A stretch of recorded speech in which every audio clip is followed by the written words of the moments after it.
देख रहे हैं इंडार्क राजकुमार के साथ। तो चलिए बढ़ते हैं आज की कहानी की ओर। दोस्तों, स्कूल वैसे तो शिक्षा के मंदिर के नाम से जाना जाता है, पर नकारात्मक ऊर्जाएं कब कहां घेरा कर जाए किसे पता।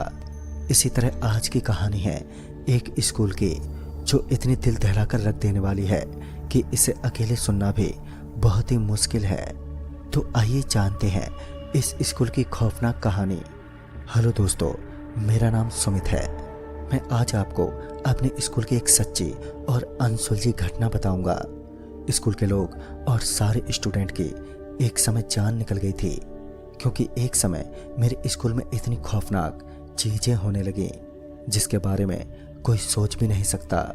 यह वाकया पिछले लॉकडाउन से कुछ महीने पहले का ही है।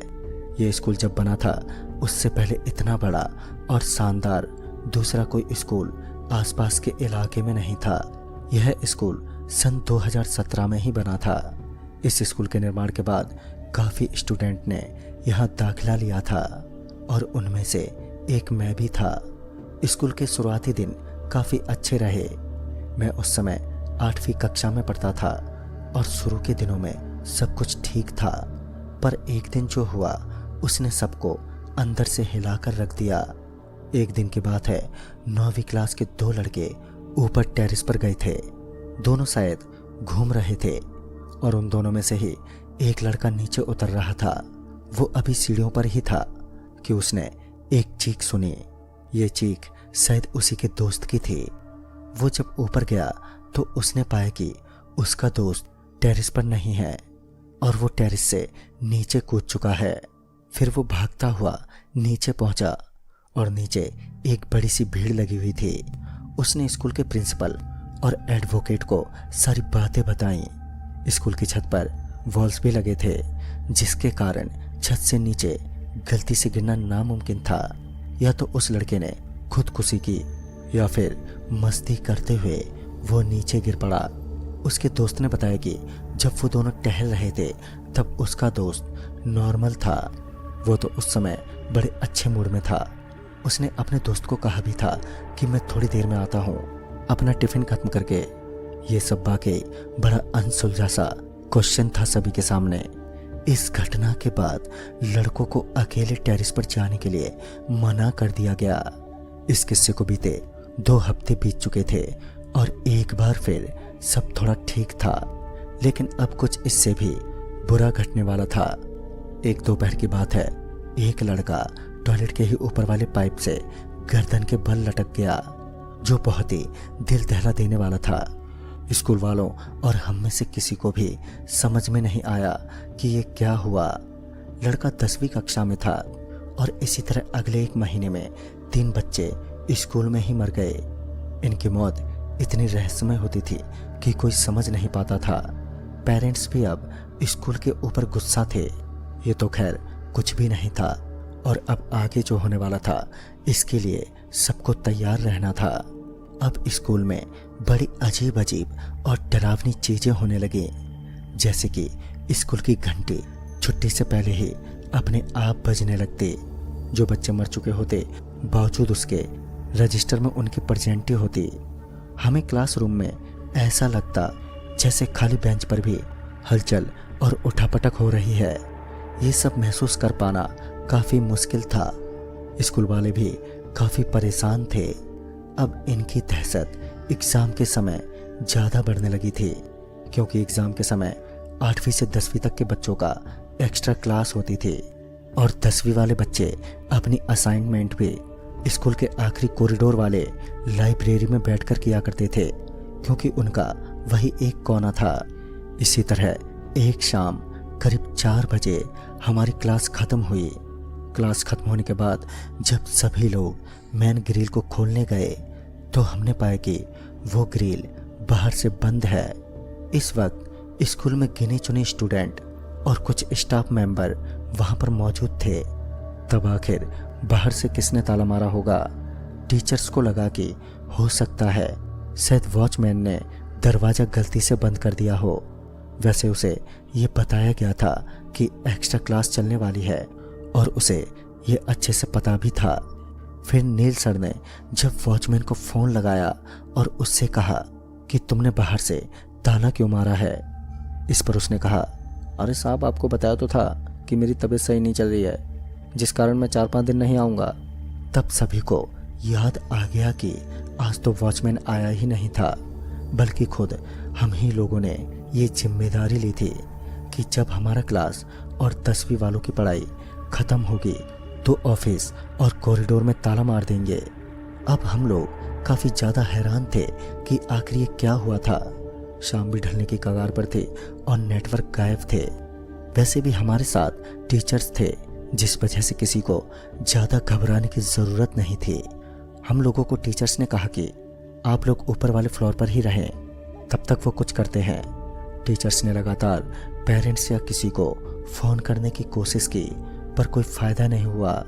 हम लोग ऊपर ही इसी तरह इंतज़ार करते रहे। अब शाम रात में बदल रही थी, क्योंकि सबसे ऊपर वाली खिड़की से बाहर का नज़ारा अब थोड़ा अंधेरे में परिवर्तित हो रहा था।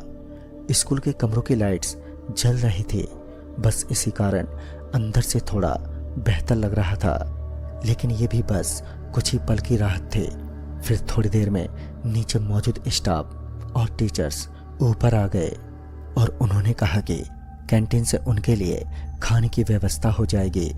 तब तक सब एक ही क्लासरूम में बैठे रहें, वो कुछ देखते हैं। इतना कहने की ही देरी थी कि पूरे स्कूल की लाइट अचानक से गायब हो गई। अब डर का असली खेल शुरू हो रहा था। हम लोग क्लासरूम में बैठे थे और टीचर्स ने कहा था कि वो नीचे कंपार्टमेंट वाले दरवाजे को तोड़ने की कोशिश करने जा रहे हैं। उनके जाने के बाद हम कुछ स्टूडेंट्स क्लासरूम में बैठे रहे। आधा घंटा बीत गया, पर लाइट और टीचर्स दोनों का ही कोई अता पता नहीं था। तभी पता नहीं हमें क्या सूझा कि हम लोग इस खतरनाक समय को भी मजे के तौर पर लेने लगे। मेरा एक दोस्त बोला, चलो भूत का कोई गेम खेलते हैं यार, किसमें कितनी हिम्मत है, जो अभी नीचे जाकर वापस आए, जो ऐसा करेगा उसे सब लोग 10-10 रुपए देंगे। इस पर कुछ गिने चुने लोग तैयार भी हो गए। अनमोल नाम का लड़का, जो शायद 10वीं में था, वो उठा और बोला, तुम लोग 10-10 रुपए रेडी रखो, मैं तुरंत गया और आया। इतना कहकर वो क्लास से निकलता हुआ नीचे चला गया। सबके मन में रोमांच था और उस वक्त शाम के 7 बज रहे थे। 20 मिनट बीत जाने के बाद भी अनमोल नहीं लौटा। इस पर 2-4 लोग क्लास से बाहर निकलने की सोच रहे थे और वो लोग बाहर आकर अनमोल को लगातार आवाज़ देने लगे, पर आवाज़ देने पर कोई फर्क नहीं पड़ा। वो लोग अभी पीछे मुड़े ही थे कि हल्की सिसकियां लेता हुआ उन्हें उनका नाम सुनाई दिया।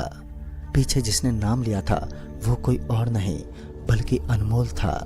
क्लास के सभी लोग उसे देखकर हैरान रह गए, क्योंकि अभी जब सबने नीचे टॉर्च मारी थी तब अनमोल का कुछ अता पता नहीं था। पर अचानक से बिजली की रफ्तार से अनमोल कैसे हाजिर हो गया। पर वो इस बार बेंच पर आकर एक कोने में चुपचाप बैठ गया। सबको थोड़ा अजीब लगा, क्योंकि इतना बड़बड़ करने वाला लड़का अचानक इतना शांत कैसे हो गया। पर सच्चाई तो कुछ और ही थी। उसने 10 रुपए भी किसी से नहीं मांगे। फिर इसके बाद सब बातचीत में व्यस्त हो गए, पर तभी एक आवाज ने सबकी हालत खराब कर दी। बाहर से हमने एक आवाज सुनी, बचाओ बचाओ। ये आवाज बहुत गहरी और खौफ से भरी थी। तभी एक लड़का दरवाजे तक पहुंचा तो हमने देखा ये तो अनमोल था। फिर अभी जो थोड़ी देर पहले यहाँ पर था वो कौन था। हम लोगों ने जब उस कोने में नजर घुमाई तो पाए कि वो कोना तो खाली है। मतलब ये सब क्या था फिर, क्योंकि एक साथ इतने लोगों को तो वहम नहीं हो सकता था और सभी लोग काफी घबराए हुए थे। लेकिन उस कोने के जो ऊपर एक ट्यूबलाइट लगी थी वो अब हल्की हल्की बंद चालू हो रही थी, जिससे दीवार पर एक परछाई बन रही थी। ऐसा लग रहा था जैसे कोने में सच में कोई बैठा हो, पर असल में वहां पर कोई भी नहीं था। अनमोल डरते डरते सबको बताने लगा कि नीचे टंकी से वापस आते वक्त वो टॉयलेट में गया था। वहां उसने देखा कि एक लड़का टंकी पर चढ़ के मस्ती कर रहा है। अचानक से टंकी से बंधे रस्सी में वो लड़का फंस गया और फिर उसका गला उसमें अटक गया।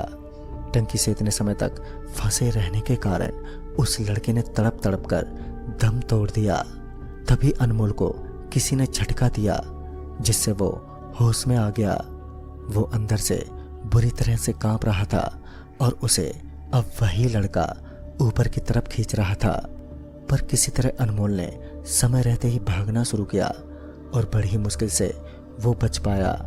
वो इतना ही कह रहा था कि दरवाजा अपने आप बाहर से बंद हो गया और ये सुनते ही अब क्लास के सभी लोग और भी ज्यादा डर गए। क्लासरूम की लाइट चालू बंद हो रही थी। बेंच अपने आप जगह बदल रहे थे और खिड़की के बाहर से तेज हवा आ रही थी। बहुत ही कोहरा अंधेरा था जिस कारण एक दूसरे को भी देखना बहुत मुश्किल हो गया था। तभी हमने देखा कि क्लासरूम के अल्बेस्टर पर एक लड़का सिसक रहा है। वो किसी छिपकली के जैसा सिसक रहा था और तो और पता नहीं कैसे उसका चेहरा चमक रहा था जिसको हमने अपनी खुली आंखों से देखा था।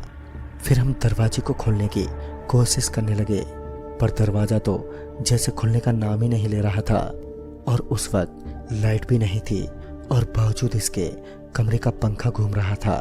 वो डरावना सा दिखने वाला लड़का कभी गायब हो जाता तो कभी कहीं पर बैठा दिखता। तभी दरवाजे पर जोरों से खटखटाहट होने लगी। सबने हिम्मत करके दरवाजे को पुल किया और तब कहीं जाकर वो दरवाजा खुला। तभी हमने पाया कि दरवाजे के बाहर हमारे पेरेंट्स और टीचर्स थे जिन्हें देखकर हमें राहत मिली। टीचर्स ने भी बताया जब वो सभी नीचे ऑफिस में बैठे डिस्कस कर रहे थे कि तभी उन्हें दरवाजे पर किसी के होने का एहसास हुआ और उन्हें ऐसा लगा कि जैसे कि दरवाजा किसी ने लॉक कर दिया हो। वो लोग जब दरवाजे पर पहुंचे तो वाकई दरवाजा पूरी तरह से लॉक था। वो लोग भी काफी समय तक बंद रहे पर पेरेंट्स की चिंता बढ़ रही थी और इसी वजह से एक आदमी के फोन पर किसी का फोन लगा जो कि सबकी खुशकिस्मती थी। उन्होंने फोन पर सब कुछ बताया। उसके बाद बाहर के लोगों ने उस ग्रिल का ताला बड़ी मुश्किल से तोड़ा और तब जाकर सबकी सांस में सांस आई। तो दोस्तों ये तो थी मेरी स्कूल में घटी एक घटना जो वाकई आज भी हमें डरा देती है। इस किस्से के बाद स्कूल में हवन वगैरह भी हुआ था क्योंकि पंडित जी और दूसरों के मुताबिक वो स्कूल गलत दिशा में और गलत जमीन पर बना था। कुछ घटना के बाद माहौल अपवित्र हो गया था। हवन वगैरह के बाद अब ऐसी कोई समस्या नहीं हुई पर फिर भी डर तो अभी भी बना ही रहता है। पर आज भी हम शुक्र मानते हैं कि समय रहते ही सब कुछ ठीक हो गया वरना ना जाने हमारा क्या हो जाता। तो दोस्तों इस कहानी में बस इतना है। तब तक के लिए बाय एंड टेक केयर।